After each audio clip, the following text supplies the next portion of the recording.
Hello, hello. My name is Benjamin Z. Miller. Benjamin Z. Miller.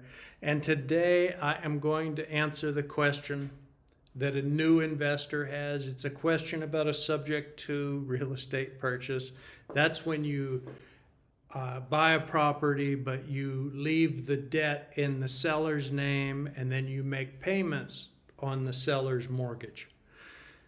Usually they're behind on payments and they're going to lose the house in foreclosure. So you say, hey, you're behind 2 payments or 3 payments. I'll catch up those payments. You deed the house to me. That's a subject to purchase. So the question is, with a subject to real estate purchase, should you pay the seller's bank mortgage directly or just pay the seller and they pay it? Well, good question. First, don't forget to like and subscribe for more content just like this video. Good question. The answer is you should never hand money to the seller and blindly trust that they will pay their own mortgage on their loan. Now, I know what you're thinking. You're thinking, well, the seller wouldn't do that. They're going to just take the money and then they're going to pay the mortgage. That's in your mind what you're thinking the seller would do, because that would be what you would do. But it doesn't mean that the seller's going to do what you did. Remember, the seller already was behind on payments from not paying the mortgage. So this is the type of seller you're dealing with. You will have lots of unpleasant surprises over the years where the house goes into foreclosure if you don't pay the seller's mortgage directly. If you make the monthly payment to the seller and blindly trust the seller to pay the mortgage, they will be tempted to not pay the mortgage if they have a shortage of cash. The best way is to have their bank information and a power of attorney. We're going to do this legally. Bank information and a power of attorney from the seller, allowing you to do everything with their house and bank mortgage. The seller also should sign an authorization to release information so you can talk directly to the seller's bank.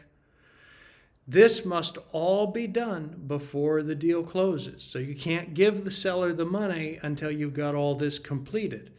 If you give the seller the money before the deal closes, the seller will often decide that now that they don't have the same problem, now that they're not in foreclosure, they won't cooperate as previously agreed.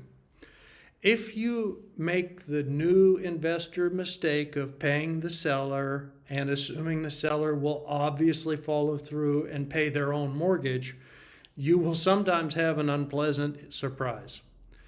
It also is not possible to predict which sellers will keep your mortgage payment and not forward it on to their bank. So don't even sit there and think, well, this one looks pretty good. I think they're going to be okay to trust. Don't even think of it that way, because you're never going to be able to figure out which one is going to do this.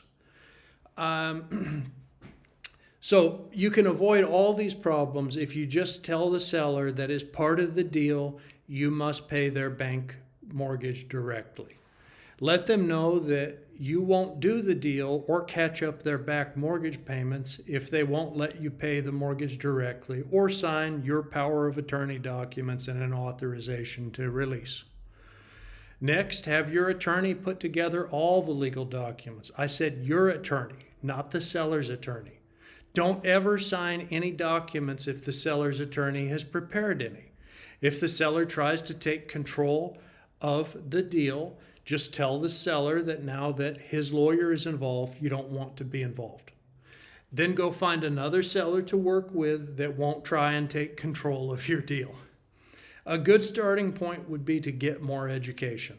If you would like to learn more about investing and other related topics, just go to www.benjaminzmiller.com.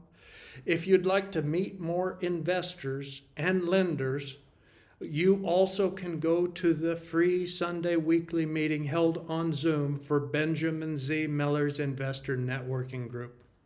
Just look on benjaminzmiller.com for the meetup, or look on meetup.com for Benjamin Z. Miller. I hope that helps, and I wish you good luck with your investing.